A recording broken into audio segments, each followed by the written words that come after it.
that we think about, and we love it, and we love what's happening with it. And it's going to be good for 90 years and beyond. Again, you were given only a short period of time. Social Security was supposed to be like down. Had they won the election, Social Security would have defaulted during Biden or Kamala's election, whoever they so chose. Two beauties.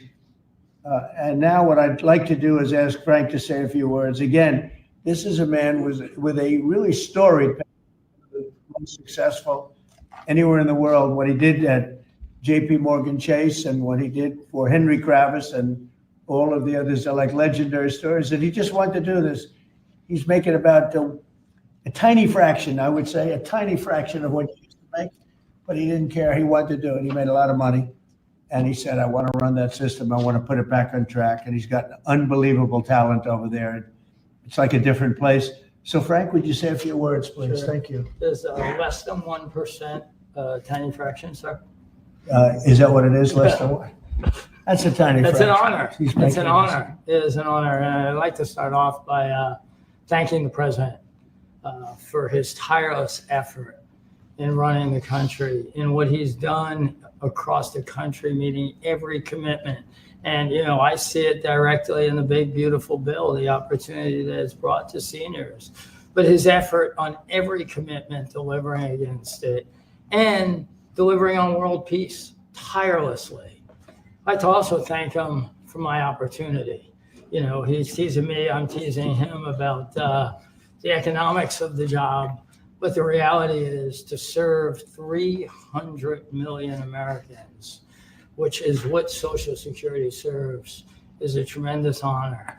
And him putting that faith in me and building what I believe, and I think I have a right to say it, is the best leadership team ever assembled in the White House and in the cabinet. So that's my great honor. So I come here and get the opportunity to serve the American public in a manner that I never imagined in my life. And what we found was the opportunity to fix a foundation. The reality is people talk about 72 beneficiaries. I talk about over 300 million Americans with a Social Security number that we must protect through the system. And when you look at what we talk about in eliminating Social Security numbers that were live in the system, they could carry fraud through the whole system. So the first thing was root out fraud, waste, and abuse. But while doing it, the best way to be more efficient is provide more accurate payments and better service. And you heard the numbers. I think the most staggering number is that we had a website that was down 29 hours. This will be a digital-first agency, and we are building my SSA accounts. That's the digital account. And we have a bold goal of 200 million Americans to have a digital SSA account by the end of next year. It will happen. Just like we had a bold goal of single-digit wait time on the calls when they were at 40 minutes. And we did that. This is my 100th day. We did that within 90 days, right? Get the web up and running, bring technology to our field offices, use digital presence to answer and serve the American public. That's the job. When we do all that, then we'll really know the answer to if we have a hole, right? I was presented in my second week on the job with $18 billion in errors by the Inspector General. It was public.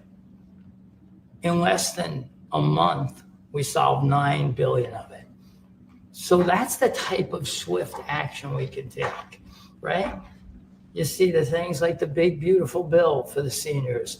You see better digital services. You see field office wait times down. If you make an appointment to have a field office visit, it now happens in 6 minutes. Unprecedented. We are serving more people and delivering more than was ever delivered before in a manner with the highest possible quality, and we've just begun. You should expect this to be a great digital first agency. My commitment to make this happen is as deep as the president's commitment to make the world a great place. And you see the fabulous job happening here across America and what he's doing in the world. You should expect Social Security, just like the president. I thank him for making America great again. It's happening. Social Security will be great again. You have my commitment. Thank you, Mr. President. Thank you very much, Frank. I'm going to sign the new proclamation, please. Sir, this is a proclamation both commemorating the 90th anniversary of the Social Security Act, the signing of the Social Security Act, and also the incredible accomplishments of your administration, fixing and promoting and safeguarding Social Security. And it also obviously mentions the fact that as part of the One Big Beautiful Bill, a vast majority of our senior citizens are no longer paying taxes on their Social Security benefits, as you promised in your campaign and as you delivered for the American people. That's a big factor, isn't it? Huh? Yes, sir. That's great. I think they're very happy about it, too. They're very happy about a lot of things. Good job, Frank. Thank you, sir. And Frank has brought with him some of the most talented people in business, and they were making a lot of money, but they made a lot of money. They had money they didn't have to make anymore, and they just want to do this. They want to have our country become strong and good, and that's what's happening. And we're doing that in a lot of locations, a lot of areas. You deal with some of the people that are commissioners, that are secretaries of state, secretaries of treasury and commerce, people that were really, really successful people. And they gave all that up to make a very small amount of money. They don't even consider it a fraction. You say 1%, less than 1%. That's pretty good. That's a big pay cut. But Frank is one of the most outstanding of all. His career has been incredible, and you just have to look at what happened at J.P. Morgan Chase and look at what happened with First Data. First Data was the biggest company of its kind in the world, but it was not going to make it. He went in, and it became a tremendous success and merged into another company, and he became the head of that company. Then he said, let me go save Social Security, because as big as that stuff is, it's small potatoes compared in terms of numbers, right? In terms of numbers, these are big numbers. Government numbers are big numbers. So I want to thank everybody for being here, but I'm really proud of you, Frank. And here's your proclamation, and let's take a look at what that looks like. Signed by the human hand. For a change. That's good, right? Do you have any questions for Frank? How about questions for Frank? For Frank? Mr. President? Yes, on Social Security. Please. First and foremost, this was a major campaign promise that you had. 2023, it was one of the first Agenda 47s that you put out. It was titled, "We Must Protect Medicare and Social Security." Why was this important for both of you to get done, and given the fact that it'll impact millions of lives?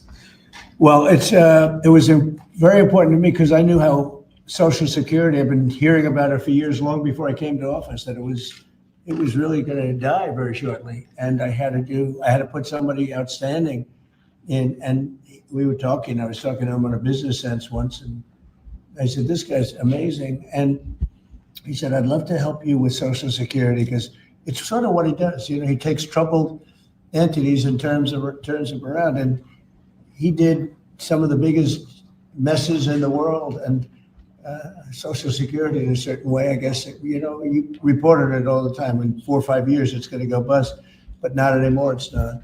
And he's got it turned around so well. The proclamation helps. All of the things we've done help.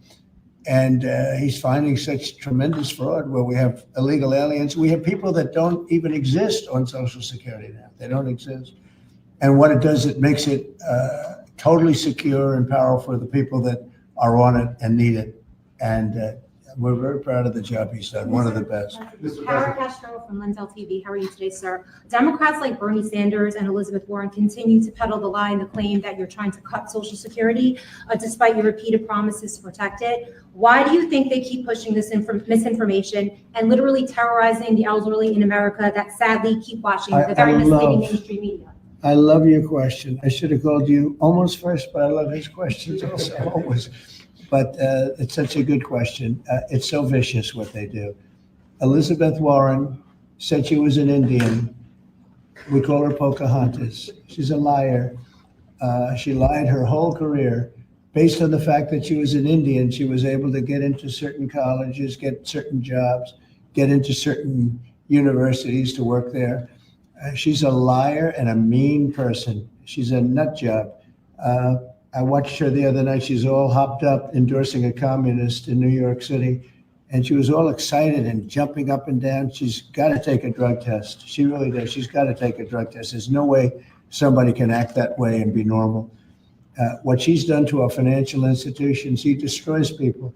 You know that you had a lot of great banks in the Midwest and banks that loaned to farmers and others, and they went out of business. She put them out of business. Stone cold mean.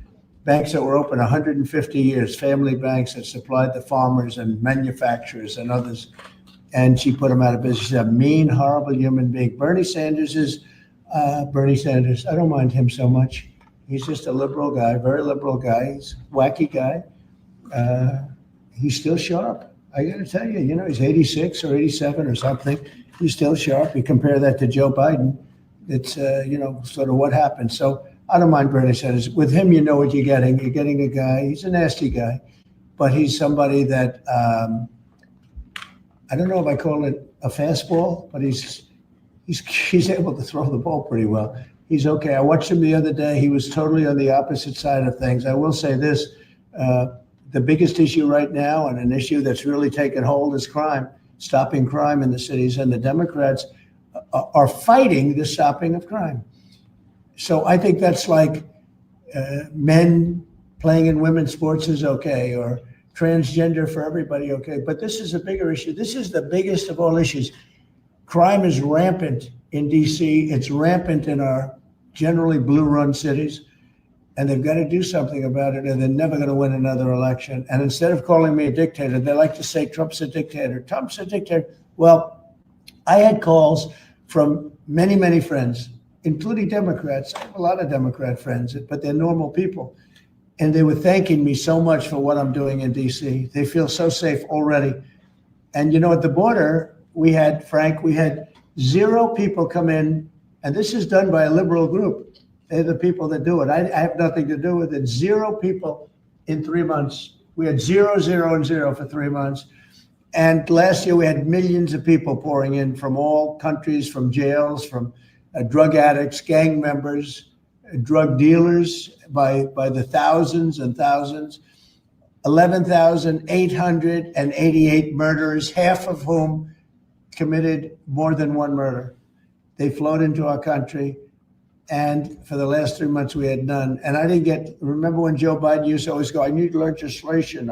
I had no legislation. I just said we're closing the borders, and the whole world understood it because they respect your country again. They really respect this country again. They didn't respect it. When he said it, it didn't mean anything. But now they know it meant a lot. And Mexico does what we tell them to do, and Canada does what we tell them to do, because we had the 2 borders. We have the northern border, southern border, and they were both horrible. But now it's some people say it's a miracle. Well, what Frank has done with Social Security also is something very special. But what we're doing with crime, which will be your next question, I guess, that's because everyone's they're afraid. Half of the people here, maybe all of the people here, most of you live in DC, you are petrified to go out, and you're liberal. And if you're liberal, you're going to have to change. You're Democrats. You're going to have to change your ways. So we will have crime under control very shortly in DC, but they're record numbers. And sadly, what I guess the mayor did, but whoever it was, they asked the numbers to be fudged so that it would show less crime than the fact. The fact is, it's worse than it's ever been. And we will have it just like we did at the border, where with borders are totally in great shape right now, the best ever, record-setting shape. We'll have the crime situation solved in DC very soon. And we're also going to beautify the city. We have a beautiful city, but you can't have graffiti, and you can't have roads with potholes, and you can't have the medians, the dividers in the roads falling down on the street. We're going to be beautifying the city, making it really beautiful. We're going to be getting the criminals the hell out of here. We don't want the criminals in Washington, D.C. Mr. President, one on your Putin meeting and then one on DC crime. Are you prepared to offer Vladimir Putin access to rare minerals to incentivize him to end the war? we're going to see what happens with our meeting. We have a big meeting. It's going to be, I think, very important for Russia, and it's going to be very important for us, and important for us only that we're going to save a lot of lives. Look, we have, we're not paying any money, as you know, to Ukraine. We're supplying equipment. We're being paid 100% plus for that equipment by NATO. And I got NATO up from 2% to 5% of GDP. They now have billions of dollars. NATO is a very rich group of countries, and we make the best military equipment anywhere in the world by far. And they're buying our equipment, and they're paying 100% for the equipment, 100%. In fact, they owe us about $2 billion now. They're going to send a check. Another one was sent recently for $1 billion. So we're not spending any money anymore. Biden gave them $350 billion, got nothing for it. And if you look, and by the way, we also signed a rare earth deal where we get, years of rare earth to get our money back, the money we spent. But what I'm really doing this for is to save thousands of soldiers a week. You have Russian soldiers, you have Ukrainian soldiers, and then you'll have missiles dropped into various cities and towns in Ukraine. And they're losing last week they lost 7,251 people, mostly soldiers, Russian and Ukrainian soldiers. I'm doing it for that reason. We have a meeting with President Putin tomorrow. I think it's going to be a good meeting, but the more important meeting will be the second meeting that we're having. We're going to have a meeting with President Putin, President Zelensky, myself, and maybe we'll bring some of the European leaders along, maybe not. I don't know that it's going to be very important. We're going to see what happens. And I think President Putin will make peace. I think President Zelensky will make peace. We'll see if they can get along. And if they can, it'll be great. I've solved 6 wars in the last 6 months, a little more than 6 months now.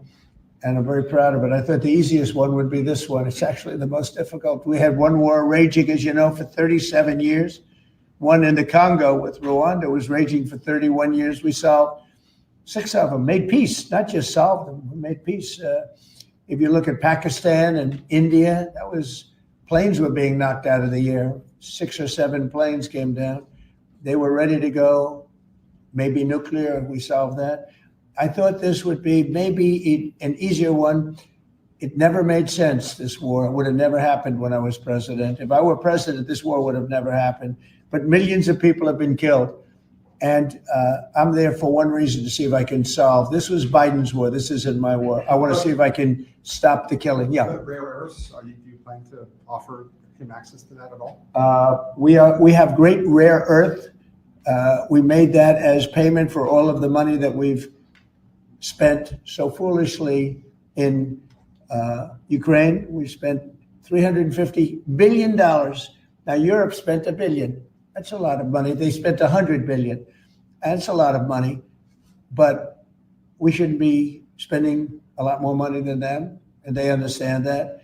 And I think that's maybe why we're not spending money anymore. We're not spending any money. They're paying us for everything. So people are shocked when they hear it. They don't even understand. They don't even write about it. But we're not spending money, but we are spending a lot of time trying to get the war solved. If we can get the war solved, we'll be very happy. As far as rare earth, that's very unimportant relative. I'm trying to save lives. And on DC crime, sir, on DC crime. Do you have a message for the Democrat lawmakers like Nancy Pelosi or media who are saying, after living here for many years, that there is no crime and you're trying to start a new news cycle? It's another reason why the Democrats lost the election in a landslide. They lie. It's just lie. Look, the crime is very bad. I think they'd be much better off saying, we want to help President Trump with the crime because it's an epidemic. It's a tragic situation. It's the worst it's ever been. And we want to help President Trump with the crime, as opposed to, he's a dictator. He's a dictator. People are so happy to see our military going into D.C. and getting these thugs out. As you know, we arrested a lot of people yesterday. We arrested a lot of people today. We're getting people that have arrest records that you wouldn't believe. 28 arrests, 15 arrests, brutal people. And we're going to have to do something about this cashless bail, because people shoot somebody, they kill somebody, and they're out on the street in less than an hour. Now, that's when it's all started in New York, in Chicago, Los Angeles. You take a look. If we didn't go to Los Angeles to help this incompetent governor and a mayor that doesn't know what the hell she's doing, if we didn't go to Los Angeles, you wouldn't have a big part of it burned down. The other part of it would have burned down too. You would have not had, I don't think you would have been able to have the Olympics. We have the Olympics. I have a lot at stake with that because I'm the one that got the Olympics. I got it in my first term. And I was saddened because I got it for what would be my third term, okay, which turned out to be second term.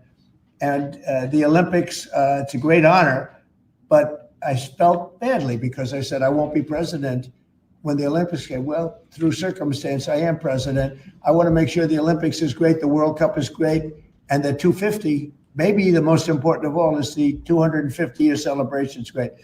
So what's happening is we will work very hard. You would not have had, I don't believe that if I didn't send in the troops, I don't think you would have had Los Angeles in condition to have the Olympics. I think you would have had to tell them, I'm sorry, you're going to have to go someplace else. And if you look at the police commissioner or the sheriff, he said, we really needed them. Thank God they were here. We really needed them. That was the first 2 or 3 days after we solved their problems. Then he said, well, I think we could have maybe done it. No, he was told what to say. He said, you go back to your files and see what he said. He said, thank goodness they came. If I didn't go and put our military there, or National Guard in that case, and we'll go military if we have to, but the National Guard went there. They were very effective. If we didn't do that, I don't think you would have had the Olympics in Los Angeles. The place would have been just like the 25,000 houses that burned down, where, by the way, the governor ought to focus on getting their permits. You know, the federal permits are given. Those are the hard ones, and they were given a long time ago. People can't rebuild their house because they can't get permits from the state and the city, and they ought to focus on that because it's very upsetting. I went there right after the fires. I walked the streets and I met a lot of great people that want to rebuild their homes. We took care of it from the federal standpoint, but they're not taking care of it from the city, the mayor and the governor. They're not getting their permits. They can't build their houses.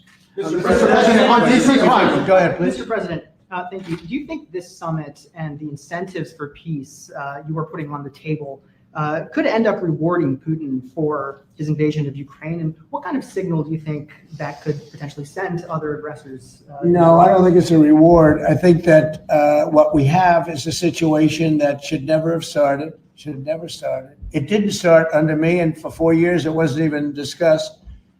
And I could see it was going to happen after I left. I could see what was happening. Everything that we did was wrong. Everything that was done was wrong. Everybody's to blame. Putin's to blame. They're all to blame. This is a war that would have never happened. Mr. President, on DC crime. The other question on LA, Mr. President, earlier today, the Washington DC police chief issued an executive order allowing metropolitan police officers conducting traffic stops to notify federal immigration and customs enforcement about undocumented immigrants that they encounter. Yet the city has a long-standing pro-immigration policy, including allowing non-citizens to vote in local elections, which is ridiculous, and limiting cooperation with federal immigration agencies. Right. Did your administration pressure the DC police chief to review and repeal these policies? And will you require other cities to roll back similar policies to avoid possible federal takeover of local law? Yeah, so what you're saying is that it was a very positive thing. When they stop people, they find they're illegal, they report them, they give them to us, etc. That's a very positive thing. I have heard that. It just happened. That's a great step. That's a great step if they're doing that. Yeah, I think that's going to happen all over the country. We want to stop crime. I think if the Democrats aren't strong in this issue, they won't be able to do it. I think this is a bigger issue than all of the other ridiculous things that they like open borders. Well, open borders is bad. Open borders has caused a lot of this problem, allowing millions and millions. I think 24 million people were allowed to come into our country. Many of these people from prisons, from jails, from mental institutions. This was the Biden policy. And I don't believe it was him. He was never there before. It was the people that encircled this very beautiful desk, the Resolute desk, radical left lunatics who were smart, but radical left. And I'm very happy to hear what you just said, because I've heard that. And Mr. President, on LA, if I may, the mother of a 15-year-old California boy was briefly detained at gunpoint in a case of mistaken identity. The LAUSD superintendent says that surveillance video shows armed agents wearing police and border patrol insignia. Given the National Guard, the Border Control, ICE agents, they're not trained in local policing. What specific steps are you taking to ensure that young people are not put in harm's way with these types of operations? Yeah, what they are trained in is common sense, and they're very tough people. And they have great common sense, and they are highly trained. I heard the mayor of LA was saying, oh, they're not trained this way. I heard this character from, where was he from? They talk about him as a candidate. He's got no chance. The governor of Maryland, I watched him this morning saying that the governor of Maryland, yeah, they say maybe he'll be a president. He's not presidential timber at all. But I heard him today talking about how the National Guard or the military is not trained in police, but they're trained in common sense, and they're trained in not allowing people to burn down buildings and bomb buildings and shoot people and all of the things. They've done a great job. Again, if we didn't send them, and very importantly, if we didn't send them into Los Angeles, the rest of Los Angeles would have been burned down to the ground. When you look at Minneapolis, I sent them into Minneapolis because the governor wouldn't make the call. If I didn't do that, you wouldn't have a Minneapolis. It wouldn't be, I don't think it would be existent today. You remember the famous scene burning over the CNN anchor's shoulder? He said, everything seems to be very peaceful. And behind him, the whole city's burning down. So you had the whack job governor who ran for vice president and made a fool out of himself. You would have had, I saved that city. I'll tell you, I saved that city. So the bottom line is these are very tough people that are trained in a thing called common sense. And they're also trained in doing what we're talking about right now. And you watch crime stop, but you wouldn't have Los Angeles. It wouldn't be existent today. We would have had to cancel the Olympics if I let that go on. Mr. President, will you pressure Israel to allow journalists into Gaza to cover the humanitarian efforts the U.S. is pursuing? And I'd like to see that happen, Jim. would you pressure? I would like to see it happen. I would be very fine with journalists going in. It's a very dangerous position to be in, as you know, if you're a journalist, but I would like to see it.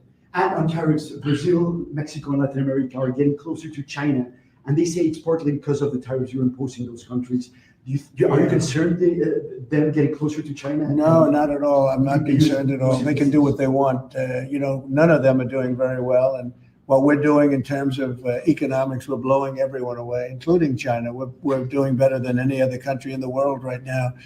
Brazil has been a horrible trading partner in terms of tariffs. As you know, they charge us tremendous tariffs, far, far more than we were charging them. We weren't charging anything, essentially. And Brazil has some very bad laws happening where they took a president and they put him in jail, or they're trying to jail him. And I happen to know the man, and I will tell you, I'm pretty good at people. I think he's an honest man. I think what they've done, this is really a political execution that they're trying to do with Bolsonaro. I think that's terrible. But they also treated us very badly as trading partners for many, many years. One of the worst countries on earth for that. They charged tremendous tariffs, and they made it very difficult to do anything. So now they're being charged 50% tariffs, and they're not happy, but that's the way it goes. Mr. President, on DC crime, sir, on DC crime, are you concerned at all that some federal officers that are helping DC police might be being pulled away from other high priority assignments? Like what? Like what? Terrorism. Oh, really? Terrorism? They'll stop terrorism as part of what they're doing right now. No. The soldiers that we have, first of all, we have plenty of them, long beyond that you have here. We're just using a very small force. In Washington, D.C., they have thousands of police. They have a lot of police, but the police weren't allowed to do their job. We have a lot of great ones, and you have some that weren't so good, to be honest, but they weren't allowed to do their job. But now they are allowed to do their job, and essentially it's only 2 days, but you look at the numbers already, they're dropping. And no, they're not being pulled off for anything. Mr. Mr. President, President, as you know, there were some very concerning reports about crime statistics. Police are manipulating crime data to downplay crime in DC. Will the administration release its own crime statistics to counter their misinformation? And will those individuals who are intentionally misrepresenting crime data and fudging the books, like you said, be penalized for endangering the public? They are under investigation right now. They are giving us phony crime stats, just like they gave other stats in the financial world, but they're phony crime stats. And Washington, D.C. is at its worst point, and it will soon be at its best point. You're going to have a very safe, you're going to have a crime-free city. I mean, I say that. You're going to have virtually a crime-free city. And these are strong men, but the criminals are strong men and women, but they're strong men. And these are people that don't play games. We're not playing games. These are criminals we're dealing with. And they treated people. They took one of the people that worked for us the other day. You saw the beating, the pounding, 10 against 1. And they pounded the hell out of him. He's lucky to be alive. He's barely, almost killed. And we're not going to have that happening, please. Tulsi Gabbard declassified more documents last night related to the Russiagate Good. hoax. She's doing a great job, by the way. That was another fake story. I'm very happy with the job she's doing. That's right. They declassified some terrible documents talking about Democrats and what they did. Yeah. Radical left lunatics. It showed that then DNI James Clapper sent out emails to IC officials saying that it would be a team sport to push then the debunked 2017 ICA report and that it might lead them to compromise on their normal modalities. What's your reaction to the latest declassification? And in your view, sir, what does real accountability look like for the players? It's incredible what we're finding. Absolute proof of guilt.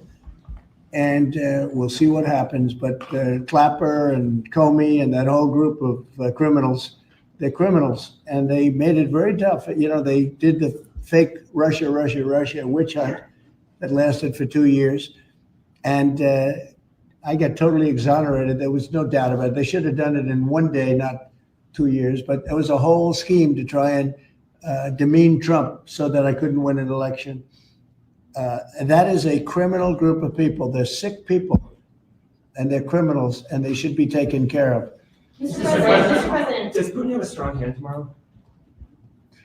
Well, he came to our country, and I heard CNN fake news talking about that was a big win for him. Normally, you would say the opposite, but they said, oh, it's a big win that he came here. Normally, we would say the opposite, he came here. I think that President Putin would like to see a deal. I think if I weren't president, he would take over all of Ukraine. It's a war that should have never happened. If I weren't president, in my opinion, he would much rather take over all of Ukraine. But I am president, and he's not going to mess around with me. Mr. President, on Russia, Mr. President, would you support or agree to reducing NATO troops in Europe, in countries like Poland, in order to get Russia to agree to a peace deal? That hasn't been put before me, and I'll think about that for later, but it has not been put before me. Go ahead. Is anything less than an unconditional and immediate ceasefire a victory for the U.S.? Tomorrow? Yes. Well, tomorrow we'll see. I say, I don't know where that comes from. It's sort of not a good question. I would say that tomorrow, all I want to do is set the table for the next meeting, which should happen shortly. I'd like to see it happen very quickly, very shortly after this meeting. I'd like to see it actually happen maybe in Alaska where we just stay because it's so much easier. But I think that it's going to be very interesting. We're going to find out where everybody stands, and I'll know within the first 2 minutes, 3 minutes, 4 minutes, or 5 minutes, like we tend to find out whether or not we're going to have a good meeting or a bad meeting. And if it's a bad meeting, it'll end very quickly. And if it's a good meeting, we're going to end up getting peace in the pretty near future. Okay? How about one more? Thank you, Mr. President. On the Smithsonian, I know that your administration is seeking to weed out a lot of this left-wing spin that's in the museums, but we're seeing from people like Brian Stelter or other commentators that they're insinuating that you are trying to change history according to your narrative. What's your response to that, and is there anything you particularly like to do? Well, we want the museums to treat our country fairly. We want the museums to talk about the history of our country in a fair manner, not in a woke manner or in a racist manner, which is what many of them, not all of them, but many of them are doing.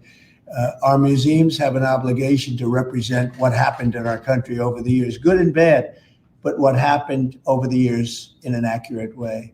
Thank you very much, everybody. Thank you, press. Thank you, press. Thank you. Thanks, guys. Cut it out right here. Thank you, press. Thanks, guys. Cut out right this way. Right this way. Thanks, guys. Keep coming. See the video of the sandwich thrown at the officer? Thanks, guys. Thanks, guys. Thank you, press.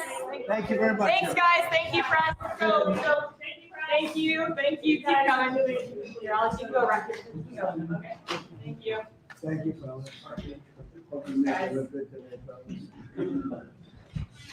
Sir, can I have you look right over here? Thanks, guys. Keep going, keep going. Thank you. Thank you.